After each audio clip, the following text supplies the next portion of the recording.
बिस्मिल्लाहिर्रहमानिर्रहीम। अस्सलाम वालेकुम। मैं हूं मोहम्मद हफीज़ रज़ा और आप देख रहे हैं आपका अपना चैनल इल्म की खुशबू। आज हम 10th क्लास के मैथमेटिक्स के चैप्टर 2 की एक्सरसाइज 2.7 का 13th यानी इसका लास्ट क्वेश्चन कंप्लीट करने जा रहे हैं। तो 13th क्वेश्चन है x² - 2xy = 7 and xy + 3y² = 2। तो यहाँ से इसका करते हैं सोल्यूशन स्टार्ट।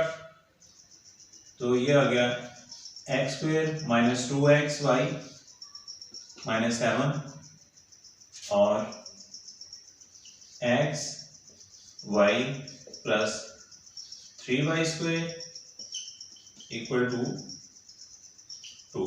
तो ये इक्वेशन 1 आ गई और ये इक्वेशन 2। अब हम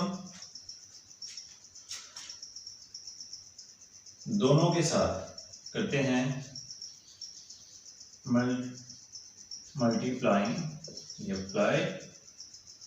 2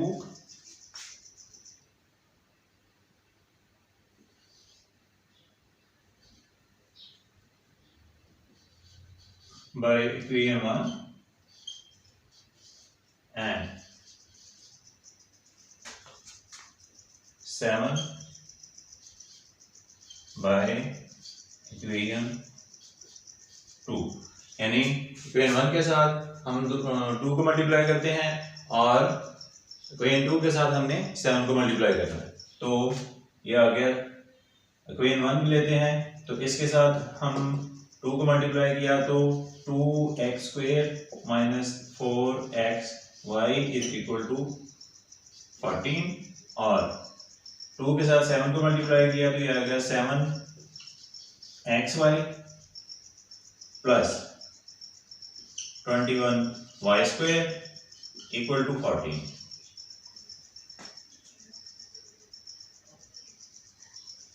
अब इसमें से हमने सब्ट्रैक्ट कर दिया इसको। ये हमारे पास है इक्वेशन 3 और इक्वेशन 4,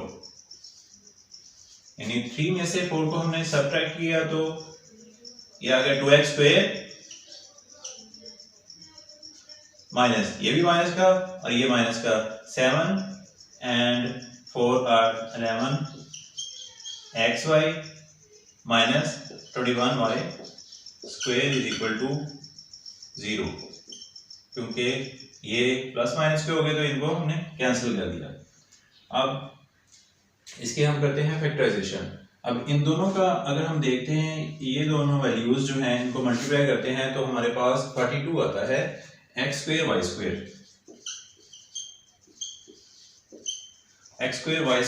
अब इसके ऐसे हमने दो पार्ट फाइंड आउट करने हैं कि उनको मल्टीप्लाई करें तो वो रिजल्ट आए, अगर उनको वापस हम ऐड करें तो इसकी वैल्यू पे कोई फर्क ना पड़े।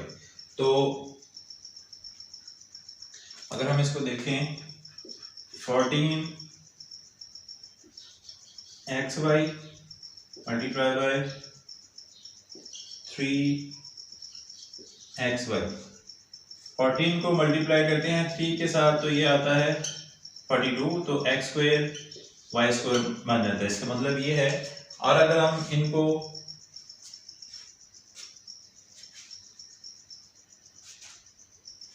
ये माइनस में आता है, ये हम ले लेते हैं माइनस में और ये इसकी वैल्यू ये प्लस में ले लेते हैं। तो 13 में से 3xy हमने माइनस से निकाला, 14 में से माइनस किया तो 11xy हमारे पास वही वैल्यू बाकी बचेगी। तो इसका मतलब है कि यही इसके दो परफेक्ट पार्ट्स हैं। तो 2x² - 14xy + 3xy - 21y² = 0। अब इन दोनों के अंदर हमारे पास 2x कॉमन आ रहा है तो हमने 2x को कॉमन किया, x - 7 हमारे पास बाकी बच गया, प्लस इन दोनों के अंदर 3 और y कॉमन आ रहा है तो यहाँ पे 3y हमने कॉमन किया, यहाँ पे बच गया हमारे पास x और ये आ गया -7 x - 7y। x - 7y हमारे पास आ गया कॉमन, तो x - 7y को हमने कॉमन कर लिया। बाकी हमारे पास आ गया 2x + 3y = 0। अब इन दोनों का अगर हम अलग अलग जीरो के बराबर रखते हैं तो x minus 7y equal to 0 और 2x plus 3y equal to 0। तो x हमारे पास आ गया, x की वैल्यू 7y दूसरी तरफ जाके प्लस हो गया। यहाँ पे 2x पहले इधर आएगा माइनस 3y और 2 उधर लेके जाते हैं तो x is equal to minus 3y और x इक्वल टू 7y और x is equal to minus 3y over 2।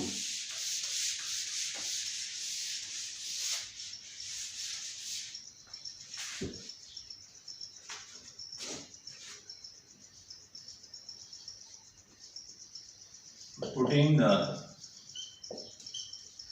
value of x in equation 1 के अंदर हम x की वैल्यू को ऐड करते हैं तो इक्वेशन 1 हमारे पास है x square minus 2xy is equal to 7। तो यहाँ पे x की वैल्यू लगाई तो वो है 7y, तो उसका स्क्वायर आ गया minus 2 into 7y into y equal to 7। तो ये आ गया 49y square minus 14y square equal to 7। 49 में से 14 निकाले हमने तो ये आ गया 35 y square is equal to 7 और 35 को दूसरी तरफ लेके जाते हैं, यहाँ पे मल्टीप्लाई हो रहा है, दूसरी तरफ जाके ये डिवाइड हो जाएगा तो ये आ जाएगा 7 ओवर 35, 7 1 जार 7, 7 5 जार 35। तो y square is equal to 1 over 5। यहाँ पे इसका लेते हैं स्क्वायर रूट का लेते हैं ताकि y की वैल्यू हमें सिंगल में मिल जाए। तो ये स्क्वायर रूट के साथ इसका ये कैंसिल हो गया तो y is equal to plus minus 1 over 5 under root.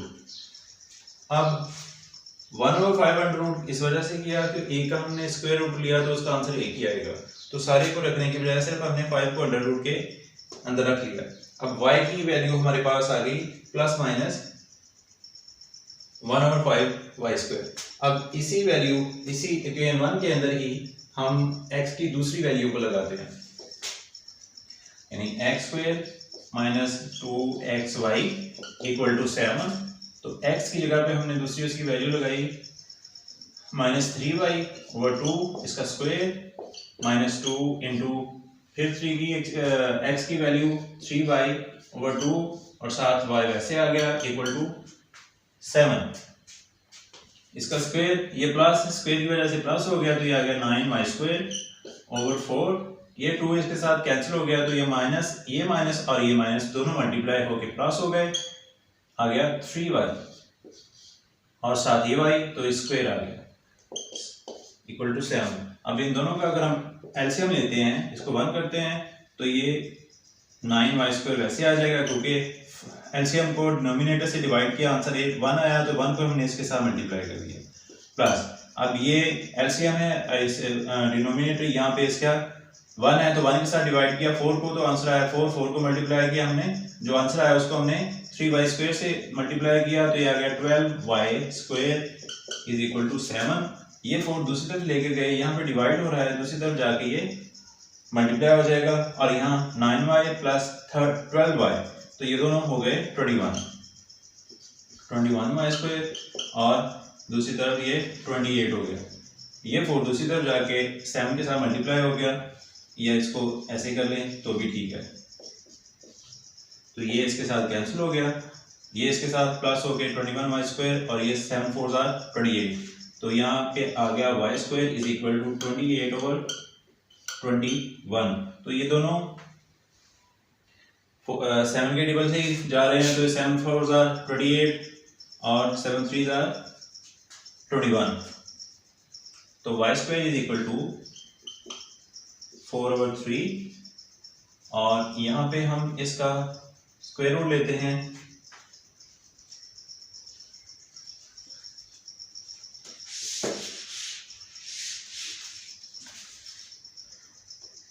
Y square is equal to 4/3, तो taking square root on both sides, तो ये आ गया वाई स्क्वायर खत्म हो गया स्क्वायर के साथ, और ये आ गया प्लस माइनस 2/3√। तो 4 का हमने स्क्वायर रूट लिया तो वो 2 आ गया, और 3 का जो कि आता नहीं है तो इसके ऊपर स्क्वायर रूट बाकी रह गया, तो ये प्लस माइनस 2। अब एक आ गई हमारे पास ये वैल्यू y की, दूसरी हमने ये फाइंड आउट की थी, तो इसको भी लिख लेते हैं।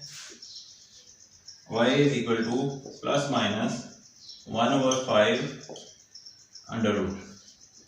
तो दूसरी वैल्यू हमारे पास y की ये आ गई। अब x की वैल्यूज को हमने फाइंड आउट किया था, उनमें से हमने उनको इस्तेमाल करते हुए y की एक्चुअल फाइल का वैल्यूज हमने फाइंड आउट कर ली। अब इनको हमने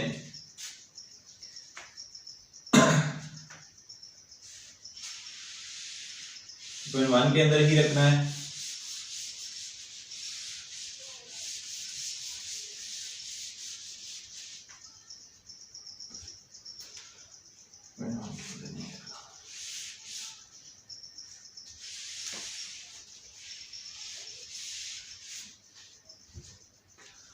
x की वैल्यू हमने 7y को उसके अंदर रखा, तो उसके जरिए हमने ये वाली वैल्यू को फाइंड आउट किया था। तो y की ये वैल्यू हम उस वैल्यू में लगाते हैं, x की वैल्यू उसको अगर हम कह लेते हैं कि वो इक्वेशन 3 है, ये इक्वेशन 3 है, या और ये इक्वेशन 4 है। तो इक्वेशन 3 के अंदर हम इसकी वैल्यू को लगाते हैं, y की पहली वैल्यू जो हमने फाइंड आउट की, तो x is equal to 7y। तो x is equal to 7 into y हमारे पास है प्लस माइनस 1/5√। तो इसको ये इसका हल नहीं होगा, तो इसको हम क्या करते हैं, सिंपली इसको 1/7 प्लस माइनस 7/5√रूट कर देते हैं।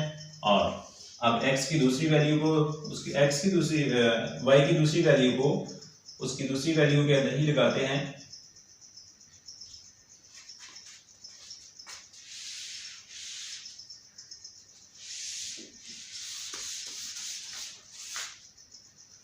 तो ये आ गया x is equal to minus 3y/2। अब x is equal to minus 3 into y की वैल्यू हमने क्या लगाई, वो लगाते हैं प्लस माइनस 2/3√। और ये आ गई y की वैल्यू, ये इसको पहले ही बाद में लिखते हैं, इसको ऐसे कह लेते हैं -3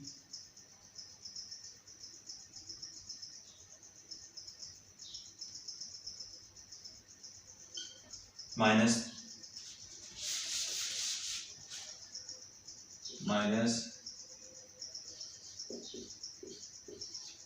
3y/2।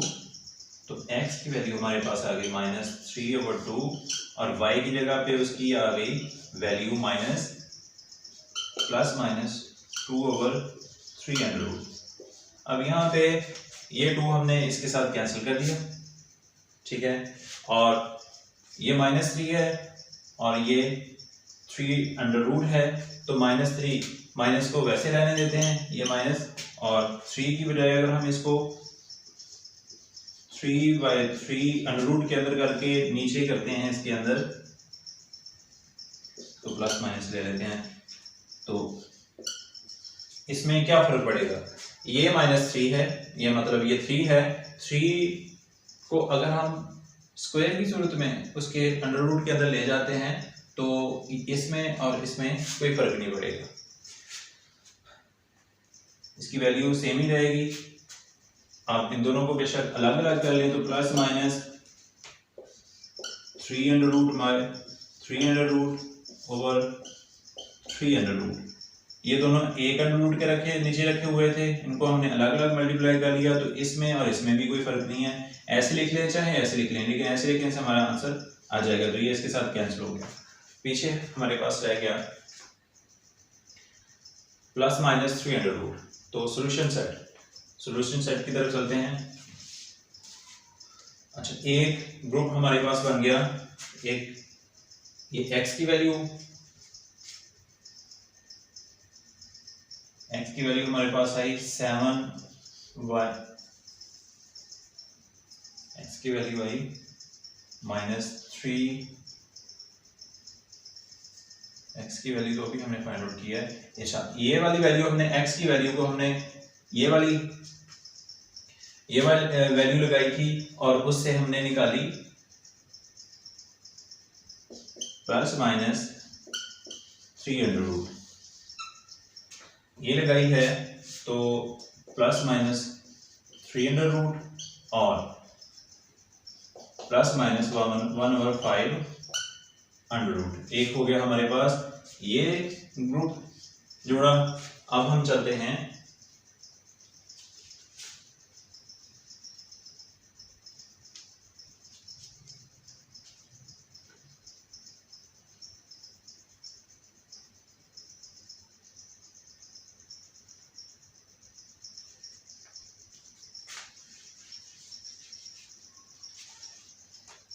ये 1/5y² ये लगाया तो x की ये वैल्यू आई ±7/5y, और दूसरी वैल्यू हमने लगाई x की, उसके अंदर तो उससे आई ये 3, ये दूसरा जोड़ा बन गया ±1/2/।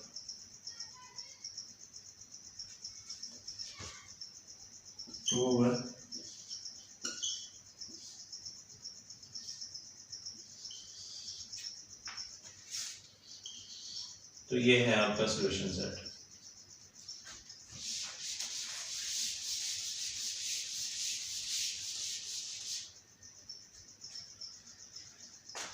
ये आ गया आपका सॉल्यूशन सेट। ऊपर नीचे जरा जगह को मैनेज करने के लिए हमें ऐसे करना पड़ता है। और सॉल्यूशन सेट आपका आ गया। आपका क्वेश्चन कंप्लीट हुआ। अगर आपको वीडियो पसंद आए तो लाइक कीजिए, सब्सक्राइब कीजिए। मिलते हैं इंशाल्लाह नेक्स्ट वीडियो में नेक्स्ट क्वेश्चन के साथ। तब तक के लिए अल्लाह हाफिज़।